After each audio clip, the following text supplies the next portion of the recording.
My name is Martha Adaikovina. I am a Fanti. I come from the western region of Ghana, and I moved 8 years ago in 2014 to go and study medicine in Russia.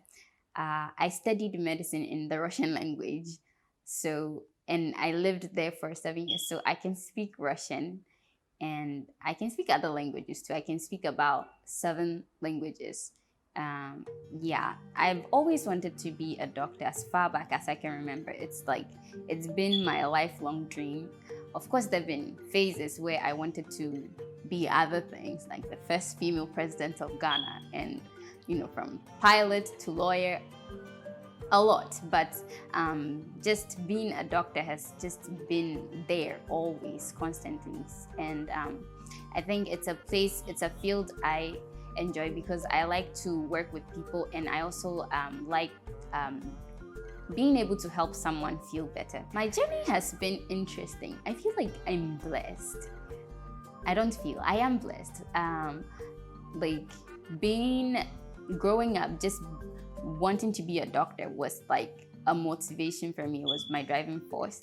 And when I was in basic school, I always dreamt of going to study abroad for medicine, but I didn't know how, I didn't know where, how it would be possible, but I always wanted to go outside to study medicine. So God made a way. I was able to go and study in Russia for 7 years. I did my medical course in Russia for 7 years, from 2014 to 2021. I came home last year and I just stayed at home. Well, I went to the hospital for a bit to work on my practical skills, to learn more practical knowledge. And I wrote my exams this year, passed, and got inducted this year. So I am officially a board certified doctor. I'm waiting for the government to post me to work, but yes, I am a licensed doctor. I've always been someone who liked studying.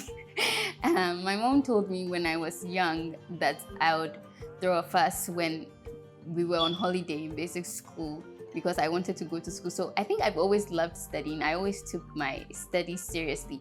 In Russia too, when we were on vacation, I would get bored and I'm like, I want to go back to school. When are we resuming school? And my friends would be like, why do you want to go to school? We just came out of school. But I think I've always taken my studies serious. But I think when I went to medical school, and especially when we started meeting patients, was when I realized this is not a joke, because you are dealing with someone's health, you are dealing with someone's life. So it was very, very serious. You have to take your studies serious, because one day it would just be you and someone who needs your help, and you have to be able to help them. Studying in Russia was fun for me. Like, I love trying new things. I love adventure. So for me, when I was going, I think it didn't hit me that I'm leaving home till I got to my hostel and slept on the bed and started crying, because I realized I have moved away from when I was leaving to Russia. For Russia, everything was just exciting. I was pumped up. I'm going to go and study abroad, like my lifelong dream, and I'm going to see new people, new places, make new friends. So it was fun. I think one of the challenges I had was like the language barrier in the beginning. We have a preparatory course. I studied in the Russian language. You can choose to study in English, but I chose to study in the Russian language. So you have a preparatory course for a year where you do Russian language and then math, science, physics, and chemistry. So we did I did that for actually like 7 months,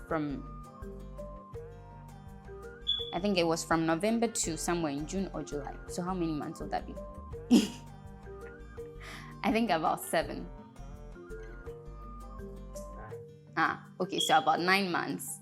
And yeah, and after that we had to take an entrance exams to enter medical school. So when you get the visa and everything to go to the school, you're not automatically in medical school. You have to write an exams to so that you can get into the medical school. So I wrote the entrance exams, and I was able to go into the medical school. That's when the challenge started, because I realized very, very early in the beginning of the semester that studying Russian language for communication and studying Russian language for like medicine is they're two different things. It was very hard in the beginning because our lectures were all in Russian and we had Russian students, so the teachers would go at a pace that wasn't slow enough for us. So I struggled a bit in the beginning, especially the first semester, but it got easier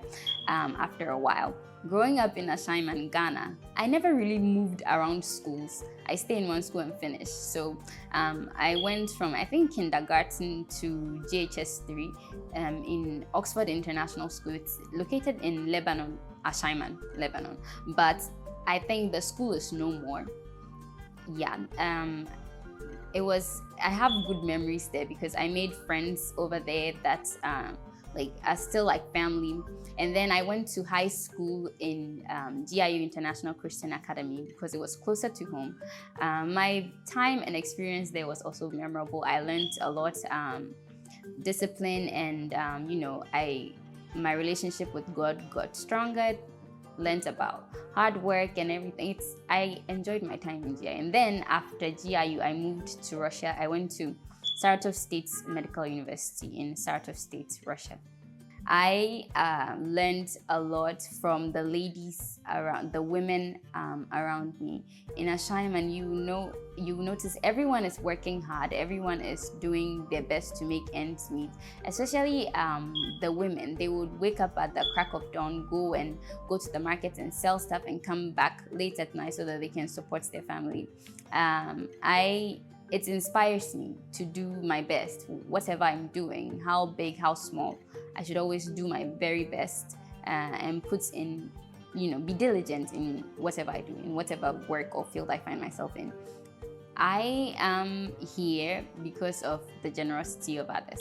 I was able to go through medical school, and I never went home, or I was never sent back home because I didn't pay my fees.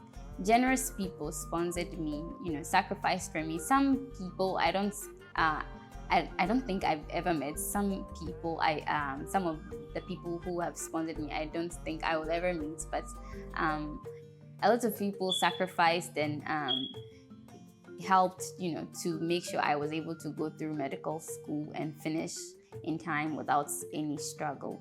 And I think my pastor and Mrs. Kearney did a lot for me, also sacrificed also for me to push me through medical school. And some of the people who sponsored me, I don't know them because it was done anonymously.